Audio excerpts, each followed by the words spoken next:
is, I've had to deal with those traumas. Yeah, 100%. And the older I get, the more you realize how much trauma you went through. I'm thinking about this as a parent, like telling Grace to run. Yeah, we were actually arrested in France. They took my dad away from us. Someone might see where I am today and they don't know where you've come from and what you've endured. Both brands in 3 years have turned over $61 million. Well, I'm so excited to have my guest on, Krissy Cela. Cela. What I knew I was going to say that. And it even says, pronounce Cela, like Coachella. You're so funny. She's Krissy like, Cela is on today. Friend, online creator, influencer, brand owner. Like, you are killing it out there. I want you to introduce yourself though, because I know you, but maybe people who are watching may not know who you are. Guys, I am Krissy Cela and I didn't mean it like that. My name's Krissy Cela and I am a founder of 2 companies. Both companies are about empowering women and fitness related. One is a digital fitness app and the other is a e-commerce clothing brand. Yeah. I'm also a fitness digital content creator as well. And I feel like I've seen your journey for the last 2 to 3 years. No, it's been longer than that really. And I remember having a phone call with you maybe 2.5 years ago. You were not as big as you are today, but I know that you had the vision for where you wanted to get to today. And everything you said, I felt like you knew, oh, this is coming. Like it was just there in the back of your head. So how did you kind of get to this journey of things exploding in the way that they have? And how did you believe that this was possible? I think, so when we spoke, I had already had a really strong community. So I nurtured the community that I had for quite a long time. It'd been 5 years. Right, yeah. But I'd never really had the companies I have today. So this has kind of all happened in the space of 2.5 years, really, with EvolveYou, the fitness app, and also Oner Active, the clothing brand. So the first 5 years of my career was genuinely nurturing the community I have. And I felt like I had a really big responsibility in the fitness industry to be a pillar for women. Yeah. Because when I started fitness, it was always bodybuilding, chiseled abs. And I was like, I kind of want an ass. I kind of want curves. I kind of want to feel strong. I don't want to deprive myself, restrict myself. So I, at the time, was working with other brands and I just knew in my heart, I know that I can create something super special to make women feel extraordinary in every type of way. I just knew it, nothing, absolutely nothing in my heart told me I couldn't do anything I put my mind to. Yeah. And what was interesting is when you started, you had, gone to university, you were studying as a lawyer. Take me back a little bit, just to your actual journey, because I want to actually go back even prior to that, because I know you've got the immigrant story. Yeah. That I feel like there's something special about the immigrant story, which I always advocate for. So tell me a bit more. So when I was about 6 years old, 5 to 6 years old, my mom, my dad and my brother and myself, we left Albania and in a little motorboat on the boat. On the boat, fresh off the boat. Fresh off the boat. Yeah. In the little boat, we crossed the border illegally to Greece. And then my dad had to hike up mountains. We had to hike up mountains.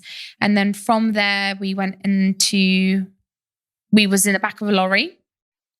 So from Greece all the way to Belgium. Yeah. We was in the back of a lorry for days and days and days.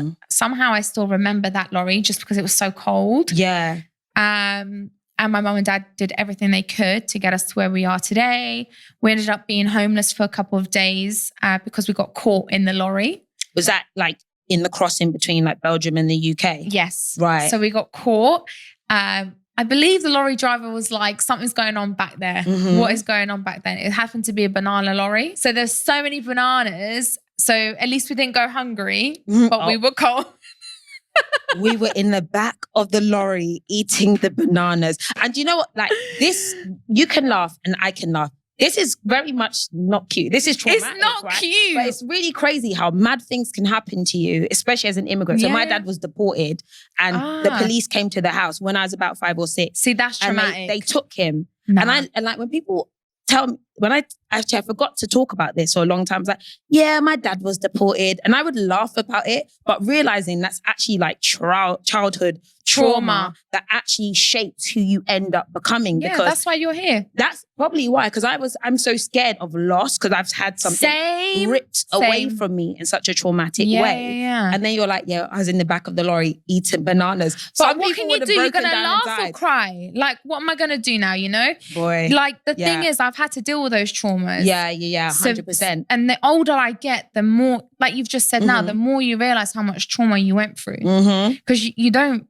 realize it until you've surpassed it and you're in a completely different position than when I was that 6-year-old vulnerable little girl. Yeah. You know? So yeah, we got caught in the lorry. I remember my mum and dad just being like, run, whatever you do, don't look back, run.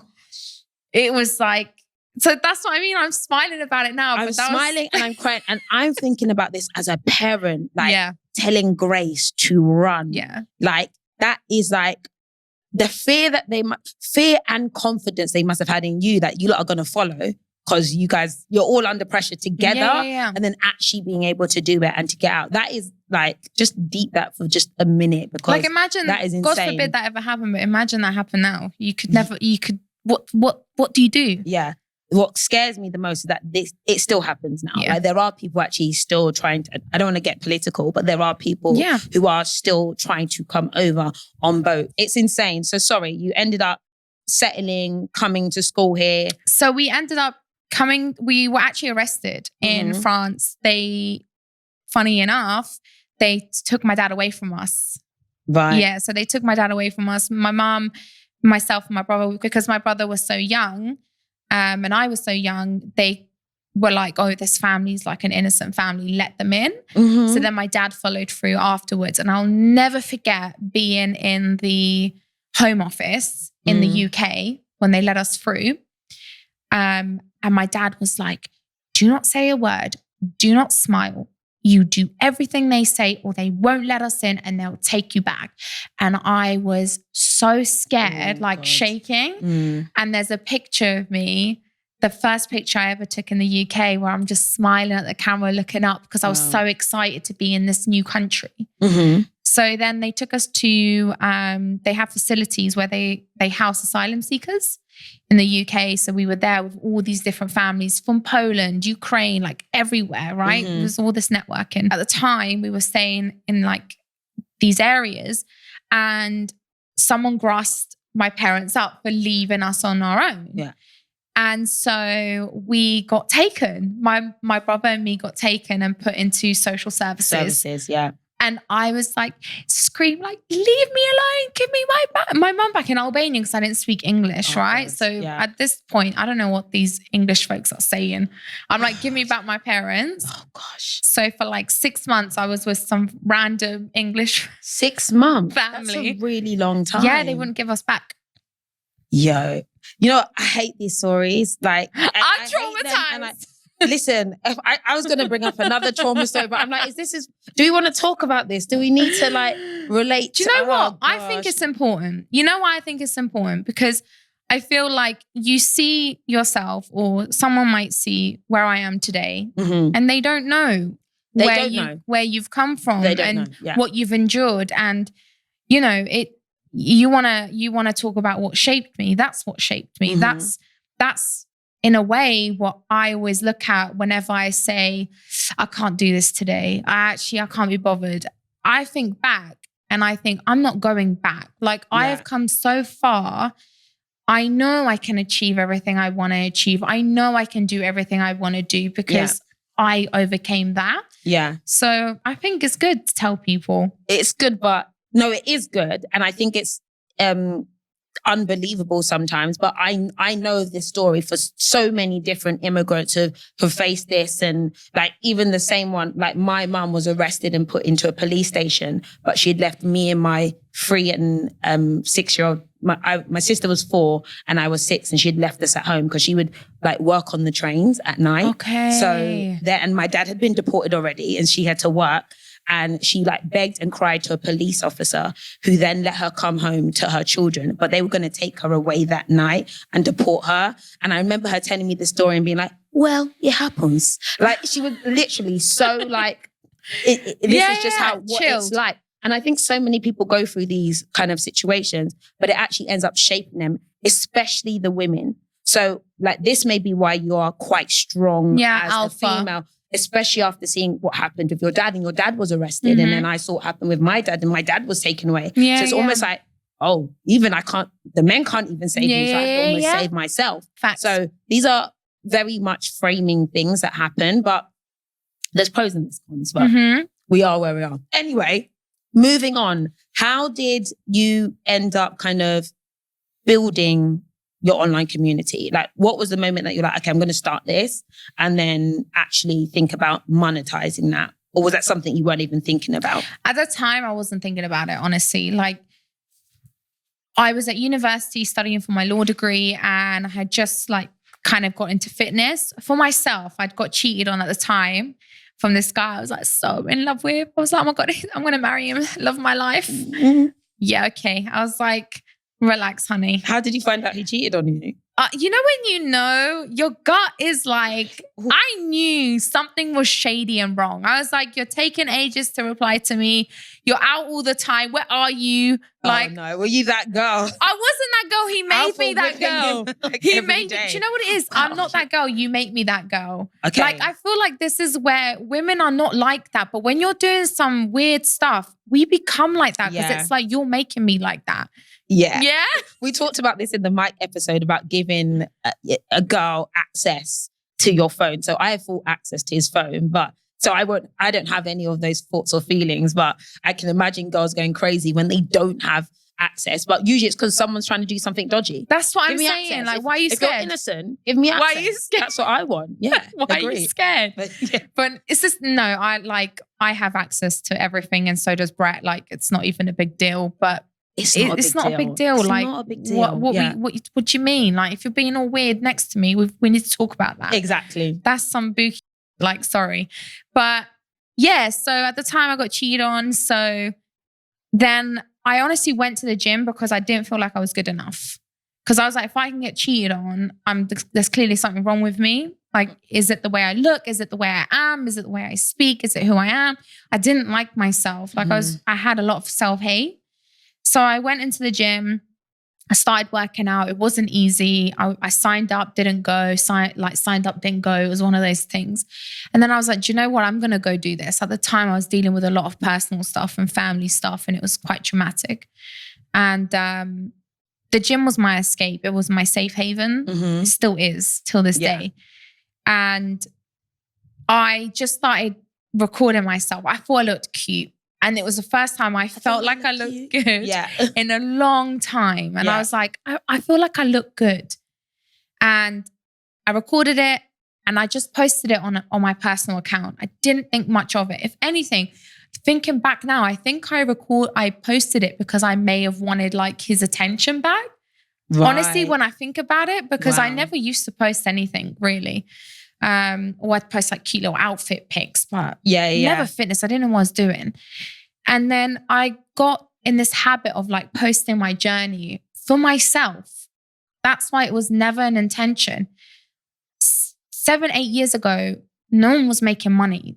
No one, Sorry, but they weren't making the kind of money they're making today. Yeah. And it was honest and it was organic and it was with every pure intent to just keep myself accountable for myself. And then this community started building. Women from America, women from Europe, Germany, this, that, everywhere. And I was just like, wow, like these women feel the way I'm feeling. And I was super honest in my captions. Always have been, to be honest. Yeah.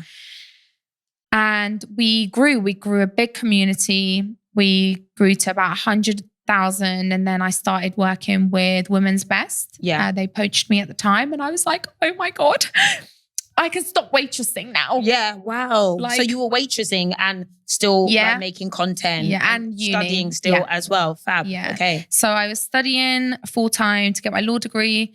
I was waitressing 30 hours a week. I needed money. I didn't have any money. Yeah. And I was poached then by Women's Best at the time. I learned so much. I got to explore so much. I got to widen my community, widen my reach. And it was an absolute blessing. I still work with Women's Best now as their global ambassador. So, you know, I've worked with them now for 6 years. Yeah. So let's talk about that because, you know, let's just talk about the industry in general as a creator, also founder that, you know, I work with loads of different brands. That's kind of my business model. It's like, who in beauty do I want to work with? I need to try loads of different products because that's what the audience want. I know that you really focused on like honing in to working with just one brand and Women's Best has been your key partner. What helped you make that decision? I honestly, like at the time, so many people were doing so many brand deals. When I was strictly 100% content creator, like fitness content creator, and I was being paid by other brands to be a content creator. And at the time I started my coaching company, which is now EvolveYou. So it was PDFs. So people would download PDFs, they would buy PDFs, they'd get a link, download the links, have like, you know, I had my PT qualification. So I could do it, you know, online. And so I had 3 streams of revenue. That's what I had. So at the time, I sat my then partner, who is still my business partner for EvolveYou, and I sat him down. I said, we are not going to saturate my image. I am not going to be a sellout. I am in this for the long run, even if we make less money now. I've never been money hungry to be like, what's the biggest brand deal I can get? I know that I could have probably made more personal money sat here right now. Yeah. But I don't really care about it. I am more mission-led. Like I know I've got a bigger purpose that we'll go into. And I know there's like a lot more coming. I want to make a real like global change with what I want to do in the future. Yeah. And if I just purely focused on money, I don't think I would be able to do it. Yeah, that makes a lot of sense. I just think it's quite difficult, I think, in the influencer space. I think the fitness space is a little bit different because there aren't as many opportunities and actually your community follow you for what you can teach them versus what you can show them. It's a different ball game. Like, whereas in our industry, it's like, show us something new, show us something new. Yeah. It's like a beast you have to keep feeding until you're like, you need multiple brand deals because not from a money standpoint, that's certainly not what I mean, but I mean because you need to also stay relevant with the trends. Yes. And you need to be offering that. You need to be offering your perspective on what this trend is, what this new foundation is, what your perspective is, because people invest in you because of your opinion. They trust your opinion as a creator. They trust your opinion as an individual and they invest in that opinion, you know? They do, yeah. Whereas with me, they invest in the trust of education. And what value they're taking from the YouTube videos I post out, the workout videos. You know, that's why even now, even though content creating is actually 10% of my time now, it's very small. Oh, it's tiny now. Share with me your day. let me hear about your day because I need to hear how you balance the 2 companies and still showing up online because you do show up online a lot. Whereas I'm tired. I'm like, I can't show up online. I'm tired all the time. I'm tired. Right, break the day down to me. So 5:30, 6 a.m. wake up call. Wake up literally 30 minutes at home. Into the gym no later than 7 o'clock. An hour and a half session. Hour and a half? An hour and a half. That's a long session. I know, but you know, the more you train, the harder it is to see progress. Right. So you have to intensify your workouts and you've got to push a bit more. And I think that's what people need to get like, it's I do about 30 minutes right now. But that's the thing. If you've been doing for 8 years, your body adapts really quickly. So you've got to change and elevate. So an hour and a half in the gym, shower, get ready. I'm in the office by 9:45, 10. First meeting is at 10. So back-to-back meetings. When I say back-to-back, I mean like Terry, my PA, is literally like, you got 5 minutes to your next call. 5 minutes to your next meeting. So it'll be like 30-minute meetings. In one day, I could go up to about 9 to 10 meetings in one day. Sometimes aren't meetings overrated though? They are. Can it just be a text?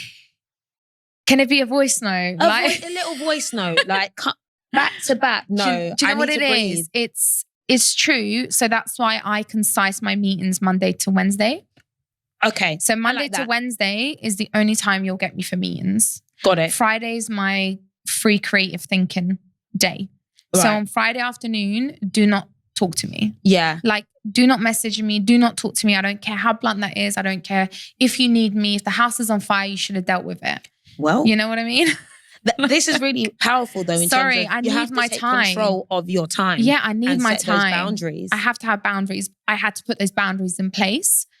And Monday to Wednesday, that's what it's like. Back to back to back to back. I finish at around about 7. Okay.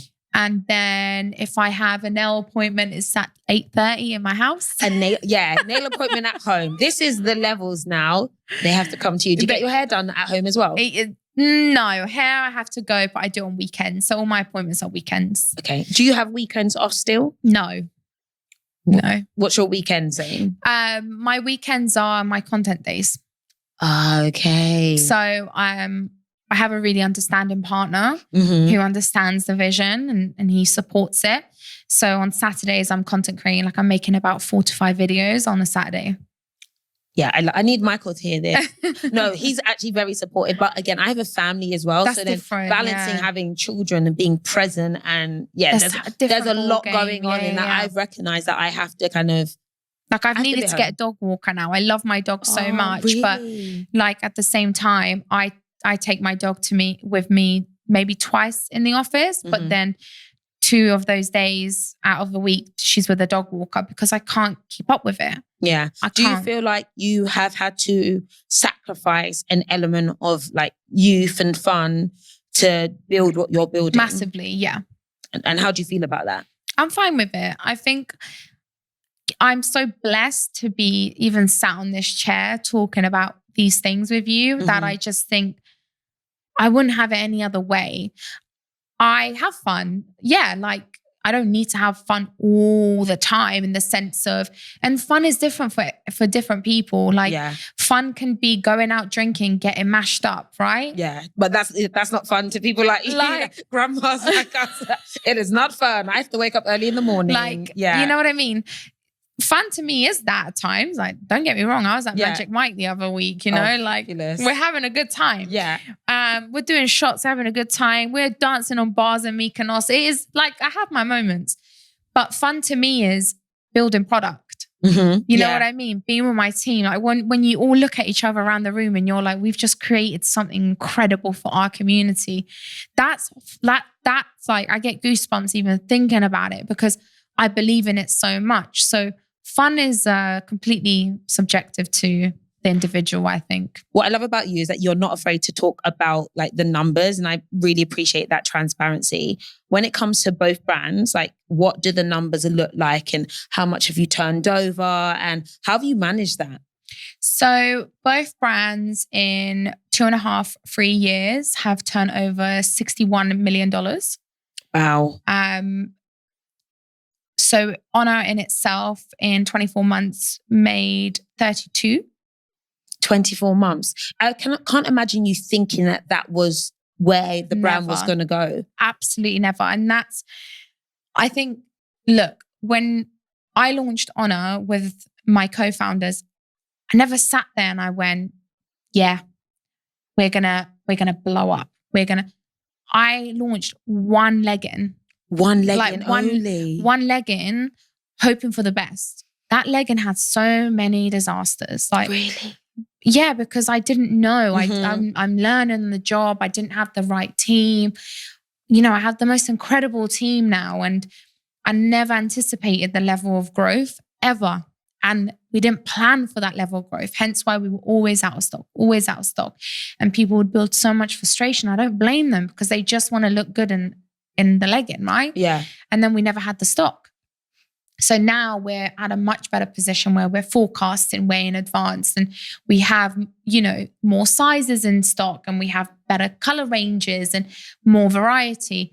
But I never in a million years anticipated to create a brand that's, in revenue made 32 million in 24 months. That's never. Insane. How many units have you guys turned over then? Nearly 1 million. When it came to the business side, did you have any idea of like what this manufacturing process and brand ownership process would look like? You kind of were like, I want to create something nice and literally, let's roll. Patricia, I can't stress enough to you. Everything I've learned in the past 10 months. Mm-hmm. I was clueless. Wow. I was like, yeah, just gonna make nice legging, nice bra. I didn't know a thing about stitching. I didn't know anything. All I knew is my love and my passion is fitness. Mm-hmm. And I want to make my own clothing to make me feel good in the gym. Yeah. That's all I knew. That was always what I wanted to do, right? And I knew that I wanted to make really empowering clothing for women in the gym. So they lifted better, they moved better. That's always what I've wanted to do. But I never knew the logistics side of the manufacture side of it, the fact that if you add less silicone wash or more silicone wash, what could happen to a garment, how many stitches there should be in something. Now you ask me a question, I know. Mm-hmm. And I will be like, the change in that legging is because of this and this and this and this. So when I speak to suppliers and when I speak to my team, we're having a two-way conversation. Yeah. Not a one-way conversation where I'm sitting there nodding along, not knowing a clue. But I had to do the work. Did you have to get some expertise? Like, did you get in a consultant or someone to help you and advise you through? So, a supplier is going to, just give you what you want in a way, but did you need any additional knowledge? The best thing I ever did was I sat my co-founders down and I said to them, because at the time it was a really strange dynamic, because the co-founders of Oner Active are the co-founders of Women's Best. Yeah. So I own majority of Oner Active. And the reason I co-founded the company Oner with them was because they had their logistics already set up. They had web and e-commerce and Shopify already set up, but they didn't have the creative direction. They didn't have obviously the knowledge of what garments my specific audience wanted, my community, because no one knows my community more than me, right? Yeah. So we split the roles and we said, you will handle what you're great at, and that's logistics and e-commerce. You're great at that. Mm-hmm. They're amazing at it. They know what they're doing. They're phenomenal at it. I know what I'm good at, and that is art direction, creative direction, product. I know I'm good at understanding women, producing things that women want. Yeah. So we have that understanding now. Yeah. But we didn't have that understanding at the beginning. Okay. Do you believe in the rule of 80% good is good enough? Why? That's what a lot of people say. If someone can do it 80% as well as you, then you have to accept that. If you want to scale. No. All in. Sorry, but no. That's not my motto. I just feel like if you hire great, there's 100%. If you hire great people, mm-hmm. and at Oner and EvolveYou, we have great people. Yeah. The team cares, Patricia. They love the brand. They love the community. They care so much. Yeah. That to me, why would I accept 80 when I have 100? Well, it's like being in a relationship and it's like, he's buying me this is what you want. He's buying me flowers every week. He's cooking. He's taking me out. He's making me feel good. He's making me feel at ease. Why am I going to accept anything else if that relationship doesn't work? So nothing less than 110%. But it's because I want to give them 110 as well. So when you were saying, you upkeep content? Yes, because that content always also continues to bring in the sales. That content also continues to expand the reach of the community and expand the reach of the product. Imagine I turn around and went, don't feel like doing it anymore. Don't feel like coming on set. Actually, don't really want to be on those meetings anymore. Yeah, I can imagine things changing. That's not fair. I've got to give you 100. You got to give me 100. Yeah. That's the only way we'll build the best brand. Yeah, makes a lot of sense. I know now you're really a founder. Your hat of founder is on. But I know that you wanted to kind of be a different type of founder. What did that look like to you, especially as like a woman in the fitness industry? Like, what was a model for you and even for going forward? You know, I'm going to be so like honest with you and transparent. Like, I struggle a lot with it. Like, I find it really hard to be in the position I am at times, because sometimes I'm like, is my assertiveness coming across as aggression?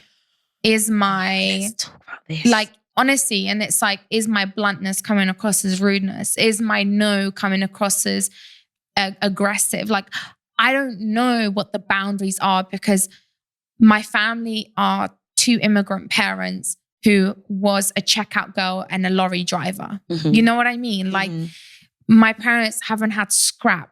You know, my dad had a big gambling addiction. You know, like, we didn't have money. Like, I don't come from money. I don't come from old money. I don't come from old like habits and privilege. Yeah. I'm privileged because I'm in the UK and I have a system that other people don't have. Yeah. But I'm not privileged from the background that I have in the sense of money and wealth. And, you know, I have to get so like media training, and I have to like know how to even eat right at a table. You know, I've had to be taught these things properly when I go for a PR dinner and stuff like that, because I don't want to say and do the wrong thing. Yeah. But with that being said, even in the office, I don't want to say and do the wrong thing, because then it's like, also another thing is what me and you have to also think about is you also have a platform.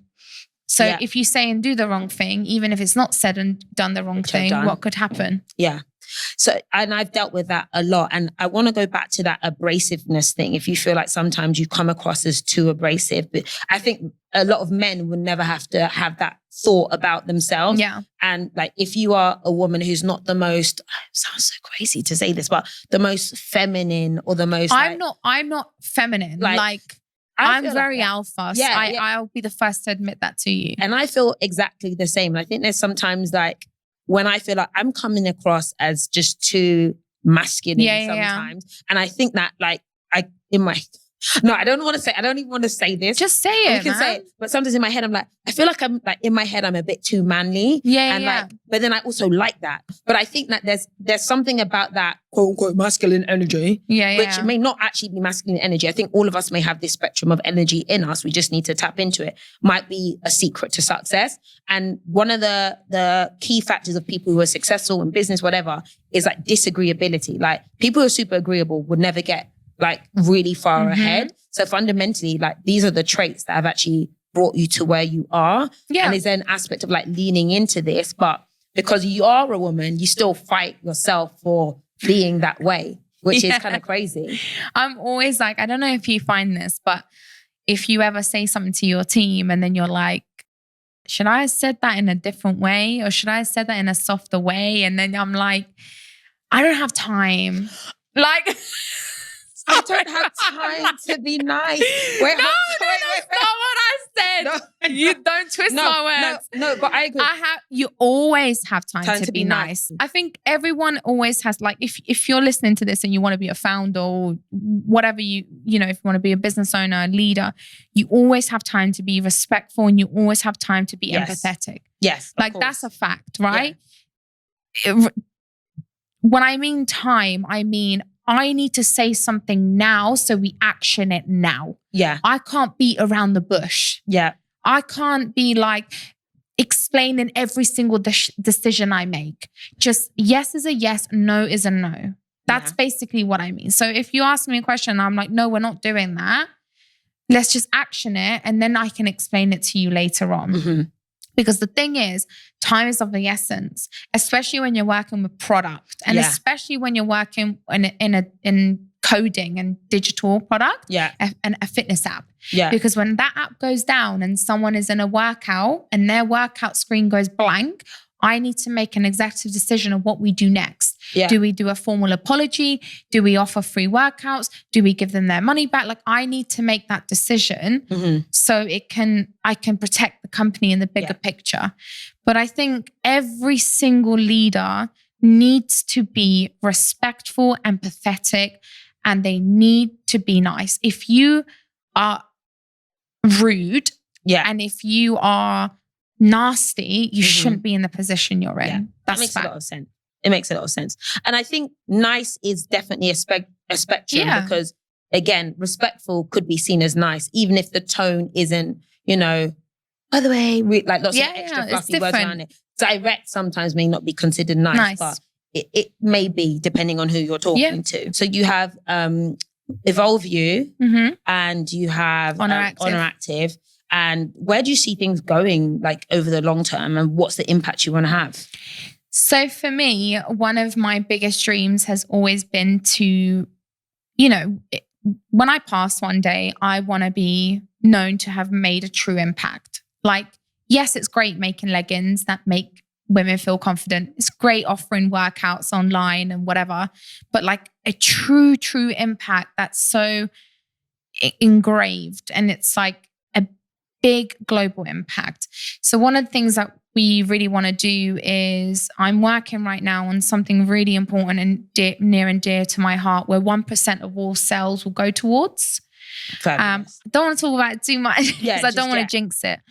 But 1% of sales will go towards this organization and it will truly impact a lot of young people's lives.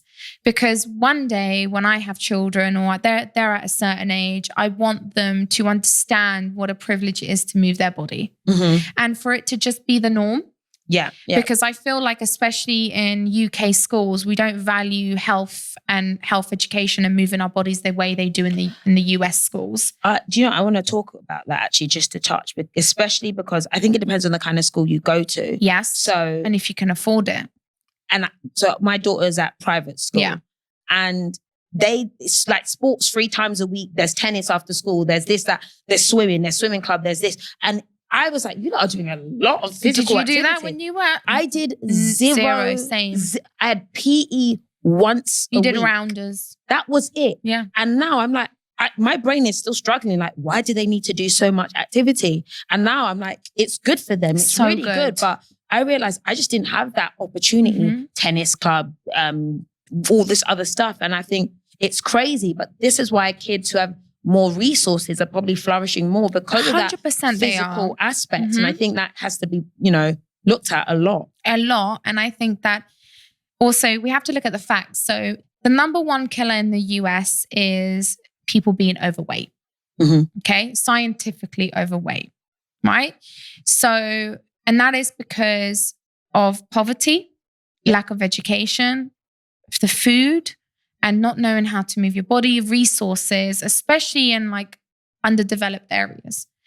And it's so unfortunate and also so unfair.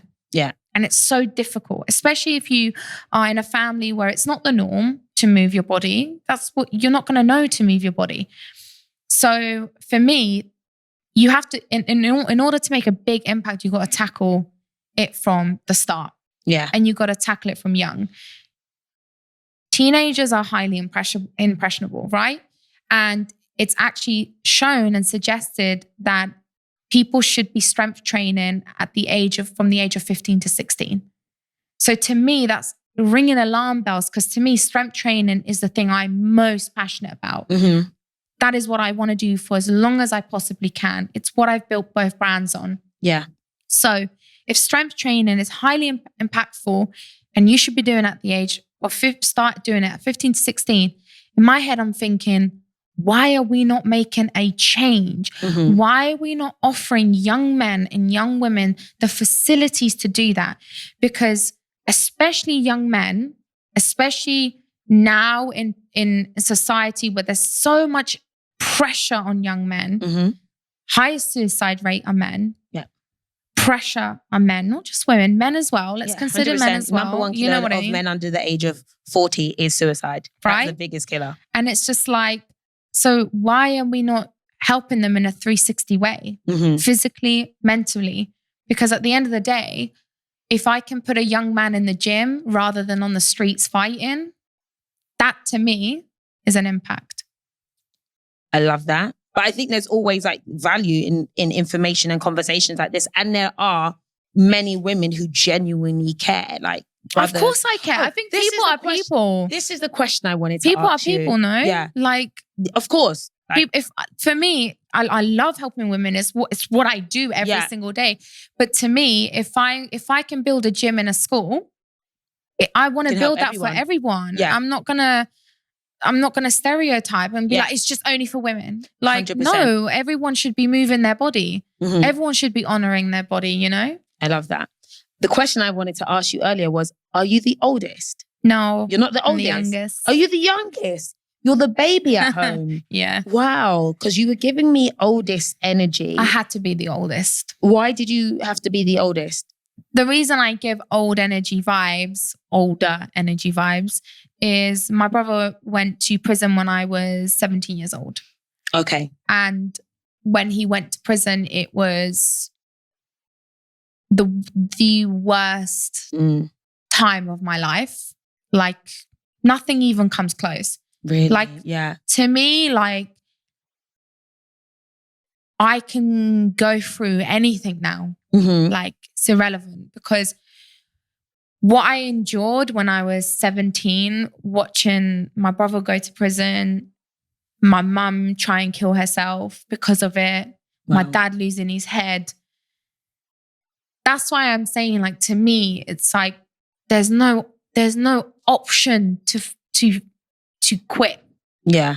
To stop, because I know what I went through. I know 100%. What I endured. I know what I saw my mum and dad go through. Like, so.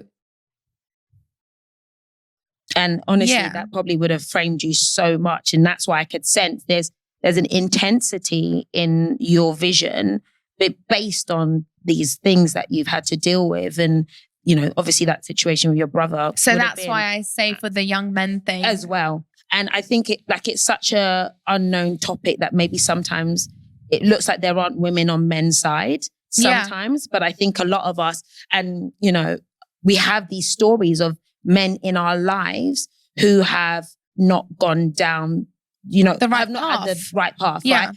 And I don't know a woman who doesn't know someone in my circle who's not gone to prison, who's not ended up, and again, I'm from South London, so I can say this easily, not gone to prison, not sold drugs, not been stabbed, and not been murdered. Like almost everyone I know has that story of men around them or not committed suicide. All five, I know almost every girl I know has dealt with men in their lives, in their close circles, who are dealing with these as a matter of fact. And I think that it's so powerful for actually, there are women out there who we care just as much as well. Men. Like, sorry, like, you can be a feminist and not hate men. Like, 100%. Yeah. Sorry, but no, that's I don't agree with that, because I think that for me, the reason I don't agree with it is because my goal is to help young people in the future. Yeah. Whether they are who they are, whatever their sex is, for me, it's young people. It's not just about young women and young men or whatever anyone is. It's if someone needs help, if someone needs the facilities to move their body, I want to be that person who can impact that. That's bottom line. That's it. And you can't, no one can say anything about that, because it's not even a man v women situation. It's right to do it. It's humanity. And I genuinely think that if we were able to work together more as like a species, and I know this is idealistic, we could probably get a lot further. 100%. And again, I'm a married woman. I have uncles and brothers and maybe one day sons. So like it all matters. And I work with a lot of men, but I also hire 75% women. All of the head of departments and director roles at Oner Active are women. All of them. Amazing. So to me, I want to make a change to change the status quo of women not having the same pay grade as men. And that will never be an issue at Oner or EvolveYou. Absolutely not. Yeah. You know what I mean? And that's the way I can make a change. How can I make an impact in my own little world? You can definitely do that as well. Quick question about failure. Like, I think obviously now you have 2 brands that are worth multi-millions at this point in time. But has anything gone wrong on this journey? And I know that some things haven't gone well. And I think it's important to talk about the discussions, especially around being, I don't want to say scammed, but around bad contracts, bad partners, and also surviving and being able to pick yourself afterwards. Mm-hmm. I think every single founder and every single business owner has gone through their fair share of hardship and pain. And growing a brand is certainly not easy, but it's definitely worth it, you know? When I first started EvolveYou with my business partner, Jack, you know, we went to a third party and we started the app with a third party, and we didn't really have a proper contract in place, which is so silly because I have a law degree in contract. What was I thinking? But at the same time, very good that I checked the contract that I was given, because that's when I saw the things that I saw, which basically in the contract said that I wouldn't own any of the intellectual property, any of the data. I would simply be owning the content. Wow. Now, if you are in the app industry and you do not own your own coding, if you do not own your own intellectual property, please get that checked. That is the value of the brand. From a commercial standpoint, that's the value of the brand. The content is not the value. Wow.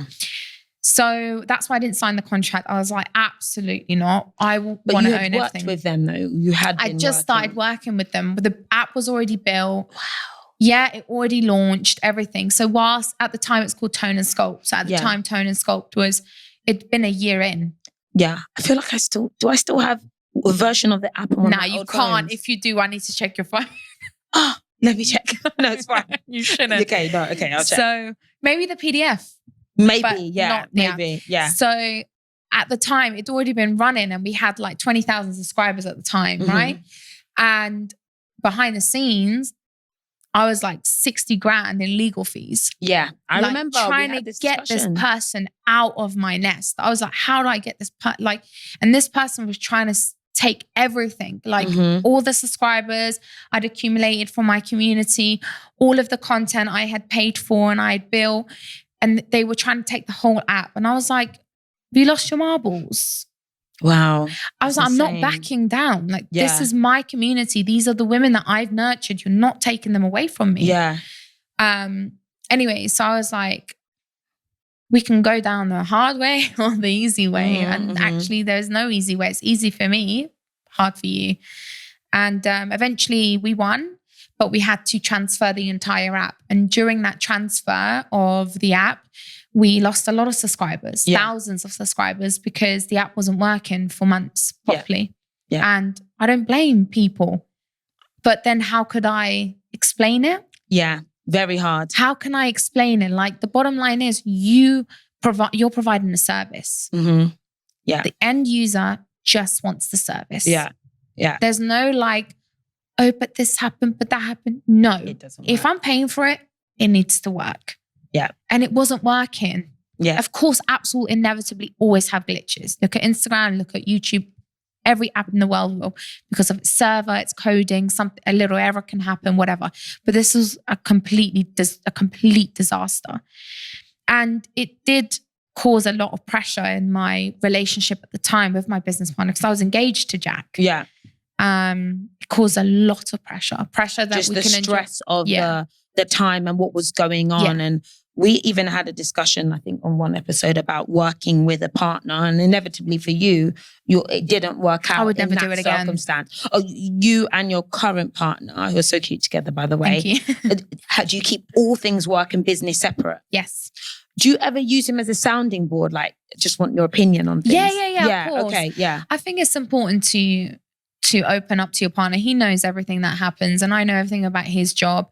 And what I love about my dynamic with him is that I'm the employer, he's the employee at his job, because he's a scientist, right? So he goes to a lab and, he works for a big brand, whereas I'm the employer of my brand. So he gives me a perspective from an employee's term, and I give him a perspective from an employer version. Wow. And he really helps me. He really helps me understand if I've been unreasonable or if I've been too reasonable, or vice versa. I say to him, you're asking for too much actually, or you're not asking for enough. Yeah. So it's a really good dynamic. And at the beginning, I used to think, oh, I wish she was a little bit more like alpha and a little bit more this and a little bit. Yeah. And I'm like, no, you're perfect. For you. I wouldn't change you for anything. Like, no, you are in your own path and you are protection and your safety, and you make me feel secure and you make me feel calm. And that's what you need. That's what I want and I need in my partner. I don't want someone who's like a millionaire, private jet, like both of you guys are living that life, and actually it's I don't think separate. I could do it. Okay. Yeah. Fabulous. But going back to failure, what would your advice be for someone who may be thinking about, partnering with a partner party, and is also fearful? Because for me, I actually worked with the same company and it didn't go well. And I ended up with the same kind of legal issues, taking the data, blah, blah, blah, wanting to own everything that I did. And I actually just stopped. That's why I actually stopped the break for almost over a year, because I was just like, you know what? We discussed this on the phone. I said pause. And it's taken me quite a while to even build the confidence to actually approach it again. And I say no. I'm like, no. If it feels like scary, I'm like, no to everything now. Really? But I don't even want to push. I want to be really cute and like lay back. And like, but do you think it's the stress? Do you think that you don't feel like you can do it? What is it that's blocking you? Oh, I know I can do it. I don't know if I want to do it. That's my There's a difference. Things that was so stressful. Because I know you could do anything. I really believe that anyone, if you decide like you can do it, yes. write it down, it can be done. But actually it's whether or not I want to now, based on the trauma of actually having to deal with those legal issues and things like that. It really put me off. But what would your advice be to someone who's maybe had a knockback in something like this based on partnerships or contracts going bad? I think I used to view failure as something so negative, like something that was like, you're stupid. Mm-hmm. Like, would beat myself up about it, right? And I used to think I was dumb and stupid and just incompetent because I had failed. Yeah.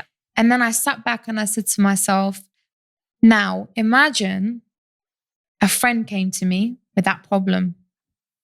Would you tell your friend you're incompetent? Would you tell your friend you're stupid, you're dumb? You'd sit your friend down and go, this is the best thing that ever happened to you. Mm-hmm. Because now you know that will never happen to you again. You will be better prepped. Yep. You'll have more knowledge and you will give the best advice when someone calls you and goes, hey, what do I do in this situation? Mm-hmm. And to me, I'm so happy that happened. I'm so happy all of the hardship happened with EvolveYou and so much with Oner, probably worse with Oner. We didn't even get into that. It's another time. 10,000 times worse with Oner, the failures. There. And I just think how amazing it is to live in a world where you can pick yourself back up and be better and better and better each time. Yeah. I love that. You can't quit. So we have a quick fire segment. It's called Time is Money. I'm just going to ask you some questions and I want to hear the answers that are straight off the bat. Cool. Time is money. Best investment? A house. Worst investment? Bags. Depends on the bag. Something you spend way too much time on? My hair, man. Really? Does it take you a long time? It's the washing, the conditioning, the oiling. I can't. To be fair, in your Instagram videos, there's one I remember watching. You were going in the gym and I thought, oh, hair is so laid for the gym. The curls were curling. The wave was waving. It was done. It looked very good. But it's too much. I noticed it first. Thank you. Over the booty, I noticed the hair. That's not a good thing. We got to work on that booty. The booty still looked good, but the hair looked better. I was like, wow. Okay. Okay. What do you want to make more time for? My family. What's your current salary and are you due a pay rise or a pay cut? I don't make a salary from Oner. I haven't for 2 years taken any money out. Wow. I make a very small salary from EvolveYou. It's actually below 4K. A month? Yep. Is this are you getting shocked? I rely on YouTube money and my sponsorship money with Women's Best. Wow. I don't take profits either. So everything you leave within your business right now? Mm-hmm. Oh, wow. That's great. What's the most valuable thing you've learned last year? Make as many mistakes as you can. Best investment you've made into yourself? Therapy. Therapy is so good. So valuable. Good. Something you've cut out of your life which has transformed it? Holding on to too many people. What's the most valuable thing you've ever been given? Advice. What's something you really value that is a non-negotiable for you? Moving my body. You do it every day? Every day. Wow. Something every day. That. What's your money motto? Honestly, if you can't buy it twice, don't even buy it. So you could buy 2 houses? Yes. The biggest thing that's helped you keep on top of your finances and manage your money? Getting a financial advisor, investing as much money as I can into pensions and my future. Please invest into your pension. Yeah. You are old enough to do it. I'm a pension babe. I love a good pension. And a great accountant, not a high street accountant, a great accountant. There's a difference. Fabulous. And if your bank account could talk, what would it say right now? What would it say? It'd be like, you have enough money, invest in a holiday, hon. Oh, I love that. A positive self-care bank account. Oh, yeah. Right. I think we can wrap. It's great to have you on and just hear everything. And thank you for sharing even like personal stories as well. Of course. I think there's going to be so many gold nuggets that people are going to find so valuable. So where can people find you? You can find me on Instagram, YouTube, TikTok, LinkedIn, Venmo me. No, I'm joking. Cash App. No, I'm joking. It's all the social platforms. Yeah. Thank you. Thank you very much, Krissy. Thank you so much.